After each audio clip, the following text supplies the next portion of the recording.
இந்த வீடியோவில் நம்ம என்ன பார்க்க போகிறோம் அப்படின்னா அலுமினியம் யூஜி கேபிளுடைய எண்டு டெர்மினேஷன், அதாவது ஹீட் ஷ்ரிங்கபிள் ஸ்லீவ் போட்டு எப்படி எண்டு டெர்மினேஷன் பண்ணலாம் அப்படின்றத இந்த வீடியோவில் பார்க்கலாம். வாங்க வீடியோக்குள்ளே நம்ம போகலாம். ஆல்மோஸ்ட் இருக்கக்கூடிய எல்லா யூஜி கேபிள்லையும் இது போல் 6 பார்ட் எல்லா யூஜி கேபிள்லையும் இருக்கும். ஒரு மினி அப்பார்ட்மெண்ட்டுக்கு போகக்கூடிய இன்கமிங் கேபிள் இது போல் கட் ஆயிடுச்சு. இது போல் 2-3 இடத்துல பஸ்ட் ஆனதுனால நம்ம என்ன பண்ண போகிறோம், இந்த கேபிளை எப்படி மாற்றுறதுன்றதை 1 by 1 நம்ம பார்க்க போகிறோம். இந்த கேபிள் எதனால் கட் ஆச்சுன்றதை இந்த வீடியோவில் நம்ம பார்க்கலாம். 3.5 கோர்ன்றது ஒரு யூஜி கேபிளுக்குள்ளே இருக்கக்கூடிய 3 ஃபேஸுக்கு வரக்கூடிய R, Y, B இந்த 3 கலரும் ஒரு சைஸ்லேயும், பிளாக் கலர் அதாவது நியூட்ரலுக்கு வரக்கூடியது அதனுடைய ஆஃப் சைஸ்லேயே இருக்கும். அதுக்கு பேர் தான் 3.5 கோர். ஃபஸ்ட்டு யூஜி கேபிளுடைய மேலே இருக்கக்கூடிய இன்சுலேஷன், இந்த சர்விங்கிற பார்ட்டை நம்ம தேவையான அளவு ரிமூவ் பண்ணி நம்ம எடுத்துக்கிற போகிறோம். நான் 1 மீட்டர் ரிமூவ் பண்ணி எடுத்துருக்கிறேன். அங்கே அது தேவைன்றதுனால நம்ம 1 மீட்டர் எடுத்துருக்கோம். அதுக்கப்புறம் ஆர்மெட்டு கம்பியை இது போல் நம்ம ஒரு இன்சுலேஷன் டேப் முன்னாடி அடிச்சுட்டு அந்த இடத்துல நம்ம கட் பண்ணுறோம். ஏன் இந்த இன்சுலேஷன் டேப் அடிக்கிறோம் அப்படின்னா, நம்ம ஆக்சப் ஃப்ரேம் வச்சு கட் பண்ணும்போது ஏதோ ஒன்று அதிகமாக கட் ஆகி டக்குன்னு வெளியே வந்துச்சுன்னா நம்ம கண்ணுலேயோ முகத்துலேயோ அடிக்கிறதுக்கு வாய்ப்புகள் அதிகம். அதுக்காக தான் இன்சுலேஷன் டேப் சுற்றியிருந்தோம். பார்த்திங்கன்னா அதுக்கப்புறம் 1 by 1 நம்ம ஏற்கனவே கட் பண்ணி வச்சுருக்கிறதுனால ஈஸியாக வெளியில் வந்துடும். 1 by 1 எடுத்ததுக்கப்புறம் ஒரு 1லேருந்து 2 இன்ச்சுக்குள்ளே இந்த கேபிளை மறுபடியும் என்ன பண்ண போகிறோம், நம்ம ரிமூவ் பண்ணி எடுக்க போகிறோம். இது பார்த்திங்கன்னா டிரான்ஸ்ஃபார்மரில் நம்ம கொடுக்கறதுனால முன்னாடி கிளாண்டு அந்த இடத்துல போட வேண்டிய அவசியம் இருக்காது. அதனால் என்ன பண்ணுறோம், அது இந்த கேபிளை நம்ம மடக்கும் போதோ அல்லது நம்ம ஏதாவது எடுத்து மாற்றி வைக்கும் போதோ கனெக்ஷன் கொடுக்கும்போதோ அந்த உள்ளுக்குள்ளே இருக்கக்கூடிய கண்டக்டர் கட்டாகாமல் இருக்கிறதுக்காக இது மாதிரி மடிச்சிடுறோம். அதுக்கப்புறம் நம்ம ஏற்கனவே வாங்கி வச்சுருக்கிற அந்த ஸ்லீவை என்ன பண்ணுறோம், 120 ஸ்கொயர் ஸ்லீவை நம்ம என்ன பண்ணோம் உள்ளே போடுறோம். உள்ளே போட்டதுக்கப்புறம் தான் இந்த மேலே இருக்கக்கூடிய இந்த லெட் சீட்டை நம்ம என்ன பண்ணுறோம் எடுக்கிறோம். ஏன் அப்படின்னா, இது எடுத்ததுக்கப்புறம் மேலே இருக்கக்கூடிய 4 கண்டக்டரும் வெளியில் வந்துடும். மறுபடியும் அந்த இன்சுலேஷனை நம்மளால் என்ன பண்ண முடியாது, ஸ்லீவை போட முடியாதுன்றதுக்காக தான் அதுக்கப்புறம் நம்ம இது ரிமூவ் பண்ணுறோம். 1 by 1 நம்ம அப்படி பண்ணும்போது ஈஸியாக இருக்கும், ஒர்க்கு ரொம்ப ஈஸியாக இருக்கும். இந்த ஸ்லீவ் ஏற்கனவே நம்ம வாங்கி வச்சுருக்கோம். RYB red, blue, black, yellow அப்படின்ற 4 ஸ்லீவ் நம்ம வாங்கி வச்சுருக்கோம். Heat shrinkable sleeve. இது என்ன அப்படின்னா, நம்ம ஹீட் பண்ணும்போது அந்த ஸ்லீவ் சுருங்கிடும். அந்த ஸ்லீவ் தான் அது பேர். நம்ம தாராளமாக எல்லா கடைகள்லேயும் நமக்கு கிடைக்கும். நமக்கு என்ன தேவையோ என்ன அளவு தேவையோ அதுக்கு தகுந்த மாதிரி நம்ம வாங்கிடுறோம். இங்கே நான் ஏற்கனவே சொன்ன மாதிரி நான் 1 மீட்ரு அந்த முன்னாடி இருக்கக்கூடிய கண்டக்டரை நான் ரிமூவ் பண்ணி எடுத்துருக்கிறதுனால நான் 1 மீட்டர் அளவு வாங்கியிருக்கிறேன். 1க்கு 2 டைம் கரெக்டாக இருக்கா அப்படின்னு நம்ம பார்க்குறோம். ஏன் அப்படின்னா, நம்ம ஹீட் பண்ணும்போது அந்த ஸ்லீவு சுருங்கிடும். அதுக்கப்புறம் நம்மளால் எடுக்க முடியாது. கரெக்டாக இருக்குன்றதுக்கப்புறம் கன்ஃபார்ம் பண்ணதுக்கப்புறம் முன்னாடி நம்ம socket, round socket, aluminium round socket 120 square round socket அடிக்கிறதுக்காக என்ன பண்ணுறோம், அந்த சாக்கெட்டுடைய அளவு வச்சு என்ன பண்ணுறோம், ரிமூவ் பண்ணுறோம்.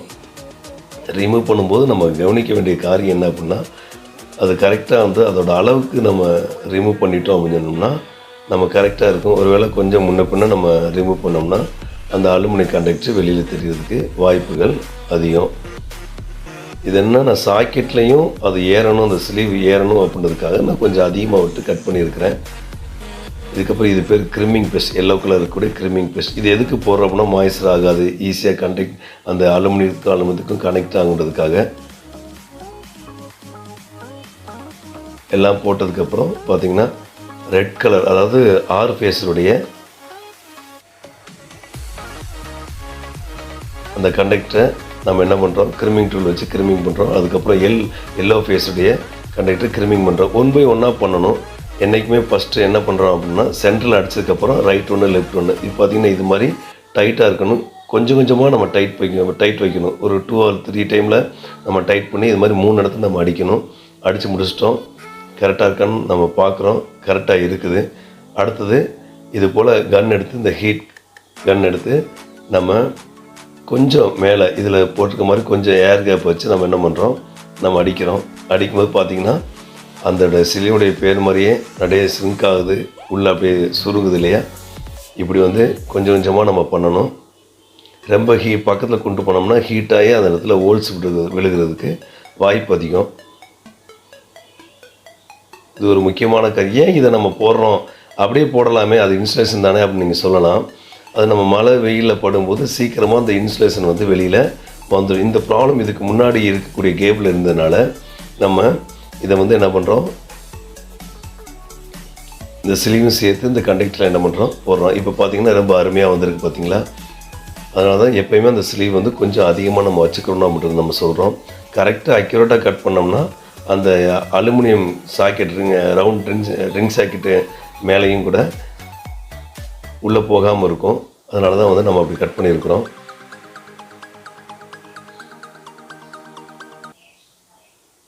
கொஞ்சம் கொஞ்சமாக நம்ம என்ன பண்ணுறோம், எல்லா கண்டக்டரும் RYB 3ஐயும் ப்ளஸ் பிளாக் நியூட்ரலையும் சேர்ந்து என்ன பண்ணுறோம், 1 by 1 நம்ம இப்படி பண்ணுறோம். ரொம்ப மிஷின் ஹீட் ஆச்சுன்னா கொஞ்சம் நிறுத்தி பண்ணுறது பெட்டராக இருக்கும். நம்ம நிறுத்தி தான் பண்ணியிருக்கோம். வீடியோவில் உங்களுக்கு கண்டினியூவாக பண்ணுற மாதிரி தெரியுது. நம்ம இதை அடித்து முடித்ததுக்கப்புறம் 4ஐயும் சேர்த்து நம்ம ஏற்கனவே உள்ள நம்ம போட்டிருக்க ஸ்லீவை மறுபடியும் என்ன பண்ணுறோம், நம்ம ஹீட் பண்ணுறோம். இது ஃபினிஷிங்கில் தான் பண்ணணும். ரொம்ப அருமையாக வந்துருக்குது, பார்த்திங்கன்னா தெரியும். இப்போ நம்ம டிரான்ஸ்ஃபார்மரில் எடுத்து இந்த எண்டை கனெக்ட் பண்ணுறதுக்கு நம்ம ரெடி பண்ணி வச்சிட்டோம். லைன்மேன் கால் பண்ணியிருக்கிறோம், அவங்க வந்துடுவாங்க.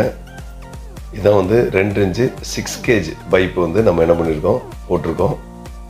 பிவிசி பைப்பு பார்த்திங்கன்னா நம்ம என்ன அளவு வச்சுருக்கோமோ இந்த இடத்துக்கு தகுந்த மாதிரி அளவு வச்சதுக்கு தகுந்த மாதிரி நம்ம என்ன பண்ணுறோம், கட் பண்ணி எண்ட் டெர்மினேஷன் பண்ணி ஸ்லீவ் போட்டு ரெடி பண்ணிட்டோம். இது வந்து உள்ளுக்குள்ளே பேனல் போர்டில் இருக்கக்கூடிய லைனு. இதுக்கு நமக்கு ஸ்லீவ் அவசியம் இருக்காது. இது போல் கேபிள் வந்து நம்ம எண்ட் டெர்மினேஷன் பண்ணோம்னா ஸ்லீவ் போட் பண்ணோம்னா லைஃப் ரொம்ப அதிகமாகும். தேங்க்யூ.